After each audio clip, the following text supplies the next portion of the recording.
ଆଜି ଆମେ ଏକ ବହୁତ ପୁରୁଣା ଆଉ ଶିକ୍ଷଣୀୟ କାହାଣୀ ବିଷୟରେ କଥା ହେବା। ଗୋଟେ ଏମିତି କାହାଣୀ ଯେଉଁଠି ସଚ୍ଚୋଟତା ଆଉ ଲୋଭ ମୁହାଁମୁହିଁ ହେଉଛନ୍ତି। ତେବେ ଏହି କାହାଣୀର ମୂଳଦୁଆ ହେଉଛନ୍ତି ଦୁଇଜଣ ଲୋକ, ଆଉ ଦୁହିଁଙ୍କ ଚିନ୍ତାଧାରା ପୂରାପୂରି ଅଲଗା। ଗୋଟେ ପଟେ ଅଛନ୍ତି କୃଷକ ଧନିଆ, ଯିଏ ପରିଶ୍ରମ, ସନ୍ତୋଷ ଆଉ ସଚ୍ଚୋଟତାକୁ ହିଁ ସବୁକିଛି ମାନୁଥିଲେ। ଆଉ ଅନ୍ୟପଟେ ହେଉଛନ୍ତି ବ୍ୟବସାୟୀ ଲାଲାଚାନ୍ଦ, ଯାହାପାଇଁ ଲୋଭ, ଛଳନା ଆଉ ଈର୍ଷା ହିଁ ସବୁକିଛି ଥିଲା। ଚାଲନ୍ତୁ ଆଗକୁ ବଢ଼ିବା ଆଉ ପ୍ରଥମେ ଏହି ଦୁଇ ଚରିତ୍ରର ମୂଳ ମନୋଭାବକୁ ଟିକେ ଭଲ ଭାବରେ ବୁଝିବାକୁ ଚେଷ୍ଟା କରିବା। ଧନିଆଙ୍କ କଥା ଦେଖିଲେ ତାଙ୍କ ପାଇଁ ପ୍ରକୃତ ସମ୍ପତ୍ତି ଟଙ୍କା ପଇସା ନଥିଲା, ବରଂ ଥିଲା ମନର ଶାନ୍ତି, ଯାହା ସଚ୍ଚୋଟ ରହିଲେ ଆଉ ପରିଶ୍ରମ କଲେ ମିଳେ। ତାଙ୍କର କହିବା କଥା ଥିଲା, ମୋର କଠିନ ପରିଶ୍ରମ ପାଇଁ ଯେତିକି ମୂଲ୍ୟ ମିଳୁଛି ସେତିକି ମୋ ପାଇଁ ଯଥେଷ୍ଟ। ସଚ୍ଚୋଟ ଭାବେ କାମ କରି ପେଟ ପୋଷିବାରେ ହିଁ ପ୍ରକୃତ ଖୁସି ଅଛି। ଆଉ ଏହାର ଠିକ୍ ଓଲଟା ଥିଲା ଲାଲାଚାନ୍ଦର ଦୁନିଆ। ସେ ଭାବୁଥିଲା ଯେ ଏ ଦୁନିଆରେ କେବଳ କ୍ଷମତା ଆଉ ପଇସାର ହିଁ କଥା ଚାଲେ। ଧନିଆର ସେହି ସରଳ ସଫଳତା ତା ଆଖିରେ କଣ୍ଟା ପରି ଫୁଟୁଥିଲା। ସେଥିପାଇଁ ତ ସେ ଧମକ ଦେଇ କହିଥିଲା, ଏ ବଜାରରେ କେବଳ ଶକ୍ତିଶାଳୀ ଲୋକ ହିଁ ରାଜ କରନ୍ତି। ଯଦି ଯୋ ମୋ କଥା ନ ମାନିବୁ, ମୁଁ ଦେଖିବି ତୋ ଫସଲ କେହି କେମିତି କିଣୁଛନ୍ତି। ଯେମିତି ଯେମିତି ଧନିଆର ସଚ୍ଚୋଟତାର ପ୍ରଶଂସା ଚାରିଆଡ଼େ ବ୍ୟାପିଲା, ଲାଲାଚାନ୍ଦର ଈର୍ଷା ଆହୁରି ବଢ଼ିଗଲା। ଆଉ ଶେଷରେ ସେହି ଈର୍ଷା ହିଁ ଗୋଟେ ଭୟଙ୍କର ଷଡ଼ଯନ୍ତ୍ରର ରୂପ ନେଲା। ଲାଲାଚାନ୍ଦର ଲକ୍ଷ୍ୟ ବହୁତ ସ୍ପଷ୍ଟ ଥିଲା। କୌଣସି ବି ପ୍ରକାରେ ଧନିଆର ଜୀବିକା ଆଉ ତାର ଭଲ ନାଁକୁ ମାଟିରେ ମିଶେଇଦେବା। ସେ ଜାଣିଥିଲା ଯେ ଭଲ କାମରେ ତ ଧନିଆକୁ ହରେଇ ହେବନି, ତେଣୁ ସେ ଛଳନାର ରାସ୍ତା ଆପଣେଇଲା। ଆଉ ତାର ଯୋଜନା ବି କମ୍ ନିର୍ଦ୍ଦୟ ନଥିଲା। ପ୍ରଥମେ ତ ରାତି ଅଧାରେ ଲୋକ ଲଗେଇ ଧନିଆର ପୁରା ଫସଲରେ ବିଷ ପକାଇ ନଷ୍ଟ କରିଦେଲା, କିନ୍ତୁ ସେତିକିରେ ବି ତା ମନ ଶାନ୍ତି ହେଲାନି।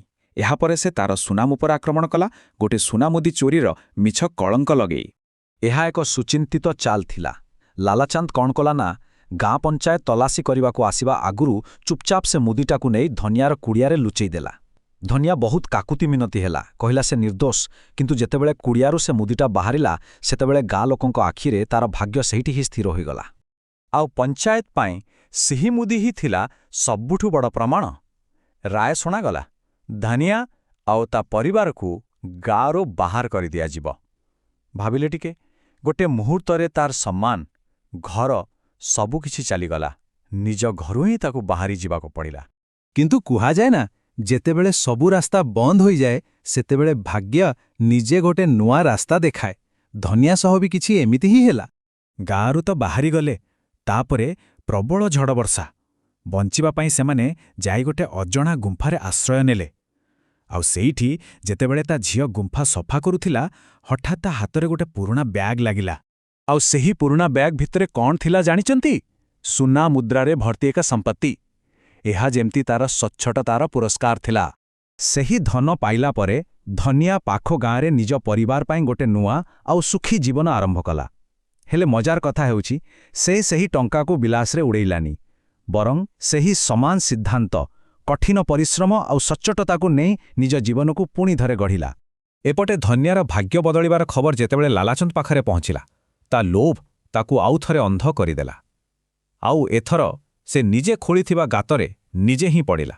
ତାକୁ ଲାଗିଲା ସେ ଗୁମ୍ଫାରେ ନିଶ୍ଚୟ ଆହୁରି ଧନ ଥିବ। ସେହି ଲୋଭରେ ସେ ଦୌଡ଼ିଲା ସେଇ ଗୁମ୍ଫାକୁ। ତାକୁ ଆଉ ଗୋଟେ ସୁନା ଭର୍ତ୍ତି ବ୍ୟାଗ୍ ମିଳିଲା ବି। କିନ୍ତୁ ଆହୁରି ପାଇବା ଆଶାରେ ସେ ଗୁମ୍ଫାର ଏତେ ଭିତରକୁ ପଶିଗଲା ଯେ ବାହାରିବାର ରାସ୍ତା ହିଁ ଭୁଲିଗଲା। ସେଇ ଅନ୍ଧାର ଭିତରେ ଏକା ପଡ଼ି ଲାଲାଚାନ୍ଦକୁ ଶେଷରେ ନିଜ ଭୁଲ ବୁଝାପଡ଼ିଲା। ସେ ମନେ ମନେ ଭାବିଲା, ବୋଧହୁଏ ଏଇଟା ହିଁ ମୋ ଲୋଭର ଦଣ୍ଡ। ଯେଉଁ ସୁନା ପାଇଁ ମୁଁ ପାଗଳ ଥିଲି, ଆଜି ସେହି ସୁନା ମୋତେ ବନ୍ଦୀ କରି ରଖିଛି। ତାର ସବୁଠୁ ବଡ଼ ସମ୍ପତ୍ତି ହିଁ ତା ପାଇଁ କାରାଗାର ପାଲଟି ଯାଇଥିଲା। ଶେଷରେ ସେଇ ଭୁଲ ଭୁଲେୟାରୁ ବାହାରିବା ପାଇଁ ଲାଲାଚାନ୍ଦକୁ ସେଇ ସୁନାକୁ ସେଇଠି ହିଁ ଛାଡ଼ିବାକୁ ପଡ଼ିଲା। ଯେତେବେଳେ ସେ ଲୋଭକୁ ତ୍ୟାଗ କଲା, ସେତେବେଳେ ଯାଇ ତାକୁ ବାହାରକୁ ବାଟ ମିଳିଲା। ହେଲେ ଯେତେବେଳେ ସେ ବାହାରକୁ ଆସିଲା, ତା ହାତ ଖାଲି ଥିଲା ଆଉ ମନରେ ଥିଲା କେବଳ ଅନୁତାପ। ଆଉ ଏଠାରୁ ହିଁ କାହାଣୀର ମୂଳ କଥା ସ୍ପଷ୍ଟ ହୋଇଯାଏ। ସତ୍ୟର ଜୟ ହୁଏତ ଟିକେ ଡେରିରେ ହୋଇପାରେ, କିନ୍ତୁ ନିଶ୍ଚୟ ହୁଏ। ସେପଟେ ଗାଁରେ ଲୋକଙ୍କ ଭିତରେ କଥାବାର୍ତ୍ତା ଆରମ୍ଭ ହୋଇଯାଇଥିଲା। ସମସ୍ତେ ଧନ୍ୟାର ସଚ୍ଚୋଟତାକୁ ମନେ ପକାଇଲେ। ଲୋକଙ୍କ କଥା ଶୁଣି ପଞ୍ଚାୟତ ପୁଣିଥରେ ମାମଲାର ତଦନ୍ତ କଲା। ଆଉ ଏଥର ଲାଲାଚାନ୍ଦର ସବୁ ଚାଲ ଧରାପଡ଼ିଗଲା। ନିଜ ଭୁଲ ବୁଝିପାରେ ସମସ୍ତେ ମିଶି ଧନ୍ୟା ପାଖକୁ ଗଲେ କ୍ଷମା ମାଗିବା ପାଇଁ। କିନ୍ତୁ ଯେତେବେଳେ ତାକୁ ଗାଁକୁ ଫେରି ଆସିବାକୁ କୁହାଗଲା, ଧନିଆ ବହୁତ ଶାନ୍ତ ଭାବରେ କହିଲା, ମୁଁ ଖୁସି ଯେ ଆପଣମାନେ ସତ୍ୟକୁ ଚିହ୍ନି ପାରିଲେ, କିନ୍ତୁ ମୋ ଖରାପ ସମୟରେ ଏହି ନୂଆ ଗାଁ ହିଁ ମୋତେ ସାହାରା ଆଉ ସମ୍ମାନ ଦେଇଛି। ତେଣୁ ମୁଁ ଏଇଠି ରହିବି ଆଉ ଏହି ଗାଁର ଉନ୍ନତି ପାଇଁ କାମ କରିବି। ସେ ନିଜର କୃତଜ୍ଞତା ଦେଖାଇଲା, ପ୍ରତିଶୋଧ ନୁହେଁ।